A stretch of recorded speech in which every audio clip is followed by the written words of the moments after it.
talk about health, and it's usually said that health is one of the largest parts of state and federal budgets. And I've got a graph here. So as you can see here, it's saying the three biggest parts are social security and welfare, health, and other purposes, which I think is quite ominous sounding. Well, I'm here to dispute that because I don't think we actually spend such a large amount on health. Actually, if you look at this, which is actually it's a really cool tool, you can go to the ABC website, but you can drill down and see that the majority of what's health is actually the MBS scheme and other like PBS, all these kind of medical benefits. So are we spending on health? I don't really think so. I think it's going to healthcare. So it sounds kind of nitpicky. It's actually quite an important distinction. And the way that I want to discuss it is to look at an idea called the social determinants of health. So this is the best definition. WHO say the social determinants of health are the conditions in which people are born, grow, live, work and age. The circumstances are shaped by the distribution of money, power and resources at global, national and local levels. And it's an idea that's fairly well known now and used a fair bit. So, for example, Victoria Health does a survey every year, and last year they looked at things like do people visit green spaces, do they volunteer, broader ideas about health and well-being. So this is actually a really good image that was developed in the 90s by a couple of British academics, and it shows the complexity of the social determinants of health. So you have the individual in the middle, you have the really broad socioeconomic conditions on the outside, and you have all the factors within it. So at first blush, this seems like a pretty innocuous concept. The way we live shapes to a large extent our health. But actually, it's got really complex political implications. So I'm going to look at a really comparatively simple example, which is walkability. And walkability, unsurprisingly, is how easy an area is to walk around. So there's So walkability has been shown to have an impact on health dramatically in terms of reducing chronic illness, also in terms of improving air quality because you've got less cars around. And it's got a hugely broad range of factors. Footpaths, do they work? Is there a grocery store nearby? And one thing that's really cool is the way the streets are laid out. So this is showing how far you can walk. You can walk for a mile on a grid pattern as opposed to on a modern suburban sprawling pattern. So does anyone want to guess what's the most walkable suburb in Sydney? Sorry? It's not a suburb of Sydney yet. Chippendale's a good guess. It's actually Haymarket, which got 99 out of 100 on walkability. There was a recent international survey. Surrey Hills was fairly high up. I think got about 97, but I'm guessing the hill was its problem. And suburbs got lowest score were out around Penrith, where there was one suburb which I heard of called Yellow Rock, which got 3 out of 100, which basically means you've got to drive everywhere. So walkability is a social determinant of health, and it's one that is fairly easy to understand and it's fairly easy to address. Mostly it's addressing it within the remit of local government and state government. But even here, it's far from simple. Whose responsibility is it? Who bears the cost? So a local government might be willing to create a more walker-friendly area. But what about the Department of Transport? Who's going to tell them to, add more buses? Or what about adding in, I've forgotten the word, traffic calming mechanisms? All these things are needed. And if we're talking about walkability being complex, what about the broader, really tricky social determinants? What about gender discrimination? Or what about decolonialisation? How can we even think about improving population health when it's so wrapped up with inequality and social cohesion, all these broader ideas about social good? What would actual health-focused government planning look like? Fortunately, a lot of people have looked at this, and their answer, is health in all policies. Health in all policies is an idea about working across government to integrate ideas about health and well-being and equity into the way policies are developed, the way they're implemented and the way they're evaluated. And of course this has to include policies that fall outside the remit of health departments. This idea really first came up during the Finnish leadership of the EU, which was in 2007. Finland has a really good track record of implementing large-scale public health programs. The North Karelia project, which was in the 70s, was this really large-scale program where they got involved with schools and with food providers and trying to bring down the heart disease levels, and they were really successful. So Finland's got a good track record. They came into the presidency of the EU and said, let's get this done. And it worked. So the EU now actually has health and all policies as one of its 4 key principles. So the intention is for health concerns to be an integral part of all policies at EU, national and regional level. And they've developed a whole range of tools like health impact assessments they can use. And all EU level policies that this is relevant to are required to use it.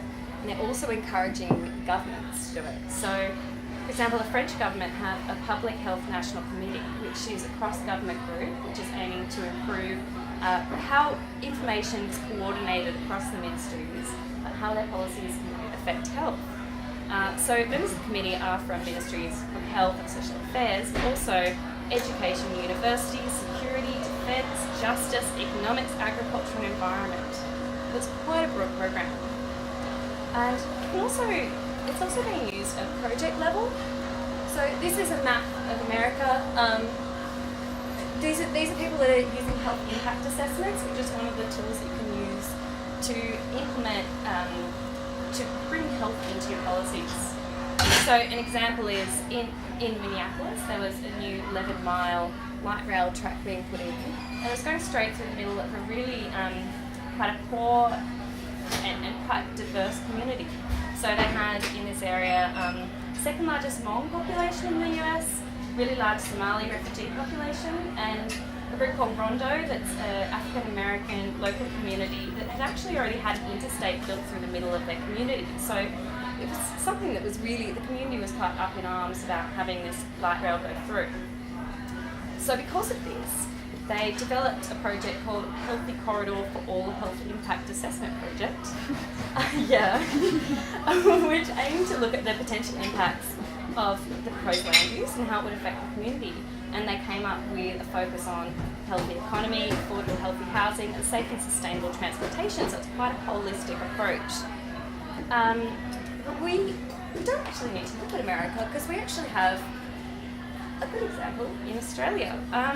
South Australia has this really good program called the Adelaide Thinkers in Residence, which means a world leader in a field comes for 12 weeks to Adelaide and does research and thinks about a topic which is of great import to modern society.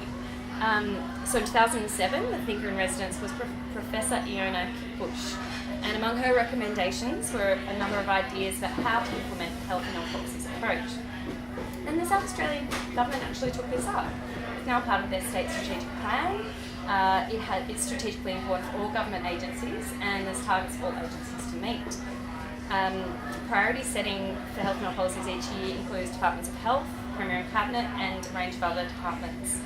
And they've developed a whole range of mechanisms for assessing health impact. So one recent project was the Regional Migrant Settlement Program. So the Health and Health Policies Department, partnered with the Department of Trade and Economic Development, Attorney's General Department, Multicultural SA and SA Health, looking at how to encourage new migrants to settle in regional areas. And they looked at things like the impact of joblessness on the chronic illness of new migrants, and then fed that back into the all-round plan. So it is worth noting with the South Australian model, I don't know that much about it, but I do know that it's project-based and actually sits within the health department. So I do wonder if it has the teeth that something would if it was sitting at the Premier and Cabinet or equivalent level, but that's just my note. So there is lots of work being done in this area. But I'd like to go back now to my original concept about the idea of a healthy budget. Government spends money on healthcare because we as citizens see the value in it. We can see the value in maternity wards and chemo therapy. But what's the benefit of changing our approach to focus on health before healthcare? In 2005, the WHO's Commission on Social Determinants of Health set out a range of recommendations. They said these are some good ways that nations can address the social determinants. And this year, the Australian National Centre for Social and Economic Modelling reported that if we met the recommendations, there'd be gains in population health, but there would also be what they called remarkable economic gains, which would result from a healthy workforce, increased productivity, and also reduced healthcare costs. And the gains they predicted included 500,000 fewer Australians suffering chronic illness, 170,000 extra people entering the workforce, generating $8 billion in earnings, $4 billion annual savings in welfare support payments, 60,000 fewer people hospitalised annually, saving $2.3 billion in hospital expenditure, 5.5 million fewer Medicare services each year, saving $273 million, and 5.3 million fewer PBS scripts filled each year, saving $185.4 million. These are huge numbers. And the question is, are we actually up to meeting these recommendations? I don't have the answer. I don't have the answer as to whether we should reshape our public policy to prioritise health and well-being. But there's 2 points I really want to leave with, which are, first is that the kind of activity I've been talking about requires a really actively engaged state.